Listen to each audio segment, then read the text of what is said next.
बहुत ज़्यादा है। जातिवाद का मैं जानता हूँ कि जब तक कुछ नहीं बदला अभी तक, जो स्वर्ण लोग हैं या अदर लोग हैं, उनकी मानसिकता हमारी बिरादरी के प्रति आज भी हुई है, जो आज से लगभग 70-80 साल पहले जब तक जैसे भी रही हो। लोग कहते हैं अब रिजर्वेशन की जरूरत नहीं है, अब तो सब बराबर हो गए। देखिए, अगर मैं अपनी एक बात कहना चाहता हूँ, अगर मैं बाबा साहब का रिजर्वेशन नहीं होता तो आज एक प्रधान नहीं होता। मैं आपसे ये पूछ रहा हूँ कि अगर आप सपोज करो किसी त्यागी के खेत में जा रहे हो, जाट के खेत में जा रहे हो, है ना, या किसी बामन के खेत में जा रहे हो, क्या समझा गरीब वही तो पूछ रहे हैं को लेकर किस तरह का व्यवहार आपके साथ होता है? जाति को लेके पहले की तरह ही व्यवहार होता है अभी हमारे साथ में, कि जो जाटा लोग हैं वही अच्छी तरह से बात करते हैं।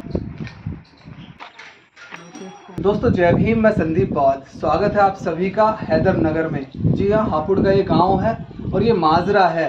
जो रियल गांव है वो है नंगला है ना, नंगोला। और नंगोला में हम हैं यहाँ प्रधान जी के पास। प्रधान जी, आपका नाम? मेरा नाम लोकेश कुमार एडवोकेट है और मैं वर्तमान ग्राम प्रधान हूँ। तो अभी कब से आप प्रधान हैं? मैं इसी योजना से प्रधान हुआ हूँ। अच्छा, तो प्रधान जी, हम क्योंकि आप प्रधान हैं तो आपको सही रूप में जानकारी भी होगी इसकी अपने गांव की, तो हम सही मायने में जो आज की स्थिति है उस पर हम बात करेंगे। तो सबसे पहले मेरा ये सवाल है कि जो 70-80 साल हो गए आज़ादी के, उसके बाद से, क्योंकि आपकी भले उम्र उतनी नहीं है लेकिन फिर भी आइडिया एक है, अपने बुज़ुर्गों से, अपने परिवार से, अपने माता पिता से आप लोगों को आइडिया लगा है, तो कितना बदलाव हुआ है? बदलाव मैं सबसे पहले जानना चाहूँगा कि जाति को लेकर लोगों की अभी क्या सोच है? देखिए, गांव के स्तर पर अगर मैं अपने गांव की बताता हूँ, आसपास अपने गांव की बस मैं अपने गांव की बता देता हूँ तुम्हें। जातिवाद बहुत ज़्यादा है। जातिवाद का मैं जानता हूँ कि जब तक कुछ नहीं बदला अभी तक, जो स्वर्ण लोग हैं या अदर लोग हैं, उनकी मानसिकता हमारी बिरादरी के प्रति आज भी हुई है, जो आज से लगभग 70-80 साल पहले जब तक जैसे भी रही हो, बिल्कुल सेम वही कंडीशन है। तो यहाँ गांव में सारी जातियाँ हैं? यहाँ गांव में सारी जाति नहीं है। यहाँ थोड़े से त्यागी समाज है और मोमडन हैं और आपके जो है ब्राह्मण थोड़े से हैं, बाकी प्रजापति हैं, सैनी हैं, जाटव हैं हम। तो सबसे ज़्यादा जो है यहाँ त्यागी समाज है। तो आपस में किस तरीके से, मतलब जैसा आपने कहा कि कुछ नहीं बदला, आप किन मायनों में ये बात कह रहे हैं? किस तरीके से आप कह रहे हैं कि कुछ नहीं बदला? देखिए, मैं इस मायने से कह रहा हूँ, जैसे हम गांव में रहते हैं और गांव से बिलोंग करते हैं, तो सपोज करो हमारी जो हमने अभी मेहनत करके अभी हमने जो है थोड़े संसाधन तो जुटा लिए, लेकिन उन लोगों की मानसिकता को हम ठीक नहीं कर पाए, वो लोग ठीक नहीं कर पाए। मतलब अभी भी वही द्वेष, वही नफरत, जाति है, अहंकार, वो सारी चीज़ें उनमें विद्यमान है। वो सारी चीज़ वही हैं, क्योंकि आज़ादी के समय से जब तक भी ग्राम पंचायतों का गठन हुआ है, आज तक ऐसा नहीं हुआ कि हम सामान्य सीट पर लड़े हों और लोगों ने हमें अच्छाई के कारण चुना हो या हमें वोट देकर प्रधान बना। लेकिन लोग कहते हैं अब रिजर्वेशन की जरूरत नहीं है, अब तो सब बराबर हो गए। देखिए, अगर मैं अपनी एक बात कहना चाहता हूँ, अगर मैं बाबा साहब का रिजर्वेशन नहीं होता तो आज प्रधान नहीं होता। बिल्कुल, आप प्रधान। क्योंकि ये लोग मुझे प्रधान नहीं बनने देते किसी भी कीमत पे। आज ये तो एक आरक्षण है, आरक्षण की वजह से मैंने टिकट भर दिया, क्योंकि मैं एससी में था और जाटाऊ या अनुसूचित जाति की सीट रिजर्वेशन थी, इसी लोगों ने मुझे वोट दिया, सपोर्ट करा। और उसमें भी जो है क्या करते हैं वो लोग। तो आपको जब ये वोट मिला है तो उसमें सवर्णों ने वोट दिया है आपको? ये लोग अपने जो इनके दबाव में लोग आते हैं उनका टिकट भरवाते हैं। जो लोग इनके नीचे काम करते हैं या इनकी दबन में रहते हैं, जिसका ये जो इनका पानी भरते हैं या जो इनका कहना मानते हैं, ये चाहते हैं कि हम अपनी सीट पे तो कवर है ही हैं, हम ऐसा आदमी चुने जो हमारे कहे को सुने और हमारे अनुसार ही काम करे। जैसे भोज है, किसी की शादी हुई या कोई मंगल कार्य हुआ या किसी के यहाँ कोई तेरहवीं हुई, जैसे कि डेथ पे होता है, उनमें किस तरह की व्यवस्था है अभी एक दूसरे के साथ खाना उठना बैठना? नहीं, वो तो देखो, खाना उठना बैठना तो जैसे हम लोग पूछते हैं, ये भी मैन आदमी लोग पूछ लेते हैं। जो आज तक जो बेचारे मजदूर घने नीचे हैं, जिनका स्तर बिल्कुल गिरा हुआ है, उन्हें आज भी नहीं पूछते वो लोग। अच्छा, मतलब ऐसा नहीं है कि पूरे समाज को पूछा जाए? नहीं, ऐसा नहीं। चुनिंदा लोगों को पूछते हैं। तो अगर इनको जो पूछते हैं ये आते हैं? हाँ, उनके यहाँ आते हैं जो। तो जैसे मजदूरी करने जाते हैं गांव में, चारे के लिए जाते हैं, तो उनको किस तरह की कुछ बातें, अपमानित शब्द या आज भी उस तरह की चीजें सुनने को मिलती हैं? बिल्कुल सुनने को मिलती हैं।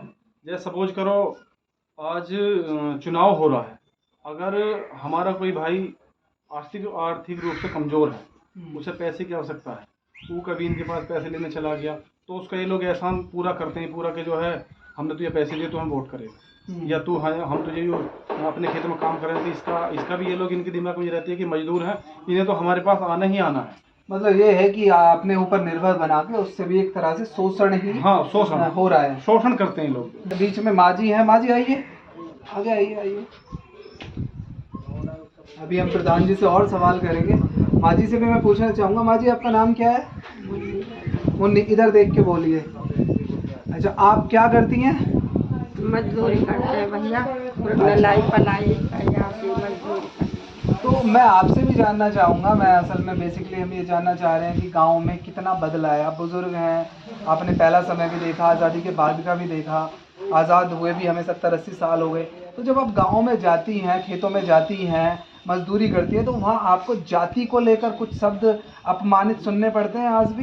जी कह के, ताई जी कह के, चाची कह के, या जाति सूचक शब्दों से? पूछ रहा हूँ कि अगर आप सपोज करो किसी त्यागी के खेत में जा रहे हो, जाट के खेत में जा रहे हो, है ना, या किसी बामन के खेत में जा रहे हो, क्या समझावे गरीब वही तो पूछ रहे हैं, वही तो पूछना समझते हैं। तो वो समझ नहीं पाई, तो वो कैसे बोलते हैं? ये तो अपने तो करेंगे ईमान सम्मान, तो वो कैसे बोलते हैं आपसे? समझते ना। तो मतलब जैसे वो पहले बात करते थे पुराने समय में, आज भी उनके बच्चे जैसे उनके माँ बाप बात करते थे, उनके बच्चे भी वैसे ही बात करते हैं? ऐसी बात करें जैसे पहले करें। अच्छा, कोई सम्मान से बात नहीं करता आपको? ना। तो आप लोगों के साथ कैसा स्कूल में जाति को लेकर बर्ताव होता है आज? जाति को लेकर जो हमारी बिरादरी के वे तो सही बोलते हैं, हम बातचीत करते हैं, वैसा कोई अलग बिरादरी का होता है वो खराब से बोलते हैं। अच्छा, मतलब कि जो सवर्ण अपने आप को कहते हैं वो। हाँ जी, आप पढ़े लिखे हो, कौन सी क्लास में पढ़ते हो? इंटर में। इंटर में। तो आपका क्या अनुभव है जाति को लेकर? जाति को लेकर सर हमारी कास्ट को जाता है दबाई जाता है, आज भी? कोई सी भी कास्ट हो, हमारी कास्ट को तो हमेशा दबाई जाता है। अच्छा, कुछ जाति को लेकर कुछ भी खेत वेत में जाना आना वैसे बेकार। मतलब कोई चीज़ नहीं बदली। आप भी ऐसा, आपका भी अनुभव है? आगे आओ बेटा, आगे आओ, आगे आओ। ये हमारी गुड़िया है छोटी, मैं आपसे भी, क्या नाम है आपका? अंजलि। कौन सी क्लास में पढ़ती हो? इंटर में। इंटर में। तो अगर मैं आपसे सवाल जो मैं इनसे पूछ रहा हूँ, जाति को लेकर किस तरह का व्यवहार आपके साथ होता है? जाति को लेके पहले की तरह ही व्यवहार होता है अभी हमारे साथ में, कि जो जाटा लोग हैं वही अच्छी तरह से बात करते हैं, नहीं तो मोमडन हुआ है, वो गुजर हुए, या ऐसे ही अभी ऐसी बात करते हैं जैसे पहले करते थे। अपमानित ही बात करते हैं। अपमानित। से ये पूछना चाहूंगा, बाबा साहब डॉक्टर अंबेडकर के बारे में कितना जानते हो? क्या जानते हो, मतलब बाबा साहब को जानते हो कौन है? हाँ जी, बाबा साहब को जानते हो नहीं, वैसे तो एकदम जिंदा यहाँ पे खड़े हैं तुम्हारे सामने बोल रहे हैं बाबा साहब के देने वो सब। अच्छा, तो बाबा साहब डॉक्टर अंबेडकर यहाँ जो पूरा गांव है, ज़्यादातर अगर मैं जाटव समाज की बात करूँ, या वाल्मीकि समाज में रहता है ना? अच्छा, यहाँ वाल्मीकि समाज नहीं है। तो मैं अगर इनकी बात करूँ तो सब लोग बाबा साहब के को जानते हैं, सबके घर में फोटो होगी। हाँ, फोटो लगभग जाटा समाज के सभी के में ही है। तो बाबा साहब डॉक्टर अंबेडकर ने जैसे हमें रिजर्वेशन दिया है, तो उसका फ़ायदा, क्योंकि जब तक हम पढ़ेंगे नहीं उसका फ़ायदा भी नहीं मिलेगा। वैसे तो प्राइवेट नौकरियां भी प्राइवेट नौकरियां ही रही हैं, सरकारी नौकरियां लगभग है नहीं। तो उसको लेकर आप किस तरीके से, यहाँ का माहौल है, कैसे बच्चे पढ़ाई कर रहे हैं, अच्छे से कर रहे हैं या ऐसे टाइम पास? लगभग तो अच्छे पढ़ाई कोई थोड़ी बहुत ही कर रहे हैं, लगभग ज़्यादा नहीं कर रहे। पढ़ाई तो कोई करता नहीं है ज़्यादातर, क्योंकि पढ़ने में दिया नहीं जाता कहीं भी जाने के में। कोई पढ़ाई ऐसी सरकार स्कूल में तो है नहीं कि यहाँ पे जाकर उन्हें कि अच्छी शिक्षा दी जाए, कुछ भी ऐसी नहीं है।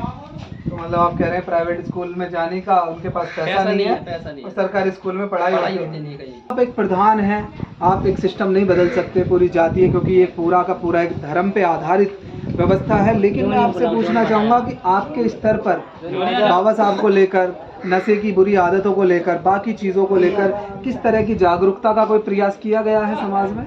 देखिए, जागरूकता का प्रयास हमने शुरू से ही करा है, और हम लोगों की धीरे धीरे जिस लायक हैं उस लायक हेल्प भी करते हैं। हम चाहते हैं कि हमारे लोग जो है क्या बोलते हैं उसे, बुरी आदतें, नहीं, बुरी आदतें छोड़ दें और अपने स्वरोजगार में लगें। स्वरोजगार का मतलब है कि इनसे हटें, मजदूरी से हटें, अपना कोई ऐसा रोजगार करें जिससे उनका जीवन यापन अच्छी तरह से हो सके। जी है एक तरफ चंद्रशेखर आज़ाद भी हैं अपनी पार्टी को लेके। तो आपको क्या लगता है कि किसको वोट देनी चाहिए? तो वोट के लिए तो युवा अभी किधर भी नहीं चल रहा, सब ऐसे ही जो है क्योंकि बहन जी को बार बार वोट करते हैं, वो नहीं आ पा रही सत्ता में जो है, इसीलिए वो समाज बिखरा हुआ है। चंद्रशेखर जी ने अलग पार्टी बना दी, बहन जी की अलग चल रही है, वाम से अलग चल रहा है, तो सब अलग बिखरा हुआ है समाज अभी। जब तक जो भी समाज को जोड़ेगा नहीं, जब तक मैं नहीं मानता कि समाज की हमारी जो है सरकार आएगी।